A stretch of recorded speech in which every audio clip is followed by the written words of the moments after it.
Returning to our story, it's September 11th, 2012. The attack on the U.S. consulate in Benghazi is underway. Back in Washington, what does the president know and when does he know it? What does he say and when does he say it? Questions that turn this terror attack into a political firestorm. Here's Chief White House correspondent Ed Henry. September 11th, as the attack in Benghazi was playing out, emails cascade into the mailboxes of high-ranking officials in the intelligence community, in the Pentagon, and even the White House. 4:05 p.m. Eastern Time. The diplomatic mission is under attack. 49 minutes later, 4:54 p.m., firing at the U.S. diplomatic mission in Benghazi has stopped, and the compound has been cleared. At 5 p.m., the President, Vice President, and Defense Secretary Leon Panetta meet in the Oval Office. That's about an hour after the attack began. At that time, they would have had a drone and a video feed from a drone being fed back to Washington. Fox News national security correspondent Jennifer Griffin. The problem is, don't forget that video from a drone, it's taken from an incredible distance. You don't have clarity as to who's who on the ground. You see figures moving. It's hard to tell friendly from foe. 6:07 p.m. Another email states that a terror group with ties to Al-Qaeda claimed responsibility on Facebook and Twitter. Administration officials later say a posting on social media is not in and of itself evidence. 11:57 p.m. Another chilling email. Subject line, Benghazi shelter location also under attack. The next morning, September 12th, President Obama addresses the nation from the Rose Garden, and what he says or doesn't say will become a hotly debated issue over the next days and weeks. Since our founding, the United States has been a nation that respects all faiths. We reject all efforts to denigrate the religious beliefs of others. But there is absolutely no justification to this type of senseless violence. With those words, the president seems to be saying Ambassador Chris Stevens and 3 other Americans were killed in a spontaneous riot over that anti-Mohammed internet video and not a planned terror attack. A few paragraphs later, however, he does use the term terror, but in a more general sense after he recalls the September 11, 2001 Al-Qaeda attacks. No acts of terror will ever shake the resolve of this great nation. It is a hugely important distinction to some Obama critics, like best-selling author and commentator Mark Stein. There are always reasons to riot in the Muslim world. Stein believes the president was trying to dodge responsibility for the attack by chalking it up to the sort of sudden, irrational, out-of-proportion outrage we often hear about in the Muslim world. I happened to be in the Oval Office once, and President Bush gave a very droll line. He said, oh, well, it's always something. If it's not the Crusades, it's the cartoons. In other words, you might riot over the Danish cartoons, or a Sudanese schoolteacher's teddy bear, or the swirl on a Burger King ice cream tub that happens to look like Allah written in Arabic. There's always a reason to riot. You are aware that we've got an election going on. That afternoon, the president leaves for a campaign trip to Las Vegas. The President of the United States did not postpone a campaign event, even though we had been hit. I said at the time, I thought that was the biggest political strategic mistake of the Obama campaign. Dana Perino was the White House press secretary for the George W. Bush administration. She's now a Fox News host. Just imagine if he would have said, as commander-in-chief, it is important for me to stay back here at the White House. Just imagine, everybody would have thought, wow, how responsible. Once the president had made his statement, I'm not sure what he should have done. Democrat Eleanor Holmes Norton represents the District of Columbia. Are we supposed to sit in mourning for several days and not go about our daily business? September 13th, Secretary of State Hillary Clinton suggests the attack was just a spontaneous demonstration about the anti-Islam video. There is no justification, none at all, for responding to this video with violence. White House Press Secretary Jay Carney explicitly blames the video the next day. These protests were in reaction to a video. We have no information to suggest that it was a pre-planned attack. And later that day, at the transfer of remains ceremony at Joint Base Andrews, Clinton talks again about the video. We've seen rage and violence directed at American embassies over an awful internet video that we had nothing to do with. The father of one of those killed later tells Fox News Clinton told him personally they were going to arrest and prosecute the producer of the video. The next day, September 15th, California authorities haul Nakula Basili Nakula, the man who produced that video, in for questioning and march him in front of TV cameras. September 16th, U.S. Ambassador to the United Nations, Susan Rice, goes on 5 Sunday talk shows, repeating the same story each time. This was not a pre-planned, premeditated attack. That what happened initially was that it was a spontaneous reaction to what had just transpired in Cairo as a consequence of the video. They panicked. They panicked.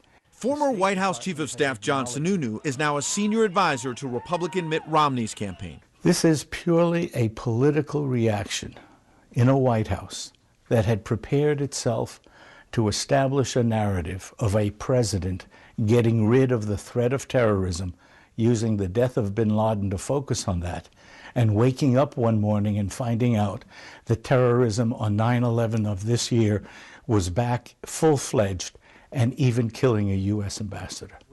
Former Obama State Department spokesman P.J. Crowley. I don't see a political agenda here. I see the fog of war. The fact that we still do not know is not about politics. It's about the difficult task of reconstructing what happened and having full access to the site and to all the people that played a role in this. September 18th. Did the administration have any sort of heads up that violence was increasing specifically in Libya before the attack? I'm not aware of any, Ed. This is a matter that's under investigation in terms of what precipitated the attack. That night on The Late Show with David Letterman, President Obama gives perhaps his most elaborate explanation of what he says happened in Benghazi. Was it a spontaneous riot or a planned attack? A combination of the two, he suggests. You had a video that was released by somebody who lives here, sort of a shadowy character. This caused great offense in much of the Muslim world, but what also happened was extremists and terrorists used this as an excuse to attack a variety of our embassies, including the consulate in Libya. But on September 25th at the United Nations, the president mentions the video 6 times. There's no video that justifies an attack on an embassy. September 27th, the producer of that video, Nakula Basili Nakula, is ordered detained without bail by a federal judge for allegedly violating the terms of his probation. He remains in custody to this day. The attack on our consulate can't be blamed on a reprehensible video insulting Islam. By October, the Republican presidential ticket is hitting President Obama hard, saying he's ducking responsibility for the attack. What we are watching on our TV screens is the unraveling of the Obama foreign policy.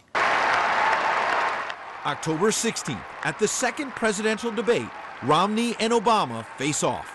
They highlight the now familiar charges and countercharges over whether President Obama took the Benghazi attack, and by implication the Islamic terror threat in general, seriously enough. So as soon as we found out that the Benghazi consulate was being overrun, I was on the phone with my national security team. The president, the day after that happened, flies to Las Vegas for a political fundraiser. The day after the attack, Governor, I stood in the Rose Garden and I told the American people that this was an act of terror, and the suggestion that anybody in my team would play politics or mislead when we've lost 4 of our own, Governor, is offensive. It took the president 14 days before he called the attack in Benghazi an act of terror. Get the transcript. 6 days later. The first question, and it concerns Libya. October 22nd, the final presidential debate. Governor Romney, you said this was an example of an American policy in the Middle East that is unraveling. But if anyone was hoping to see another Donnybrook over Benghazi, they would be disappointed. We see in Libya an attack apparently by, well, I think we know now, by terrorists of some Whatever their reasons, both candidates seem ready to move on. Well, my first job as Commander-in-Chief, Bob, is to keep the American people safe. and that's what we've done over the last 4 years. The story, however, is not going away. Could the terrorist attack in Benghazi have been prevented? Could it have been stopped? Special Report investigates after the break. On September 12, 2012, 4 Americans died in Benghazi. This week brought a new set of questions. Among them, should the military have responded more quickly and forcefully? Or was that impossible under the circumstances? October 24th, the State Department. We are intent on figuring out who did this and bringing the perpetrators to justice, but I'm not going to get into the details. Details are trickling out. A suspect jailed in Tunisia, another killed by Egyptian police, another identified but still free in Benghazi.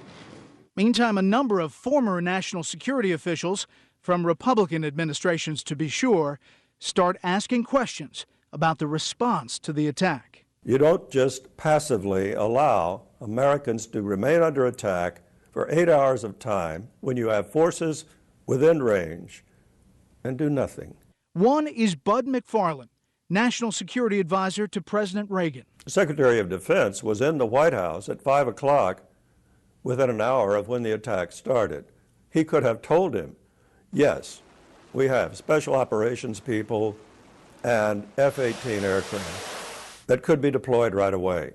To have known what he had available, to have known that Americans were under fire, and to have done nothing is dereliction of duty that I have never seen in a president of any party.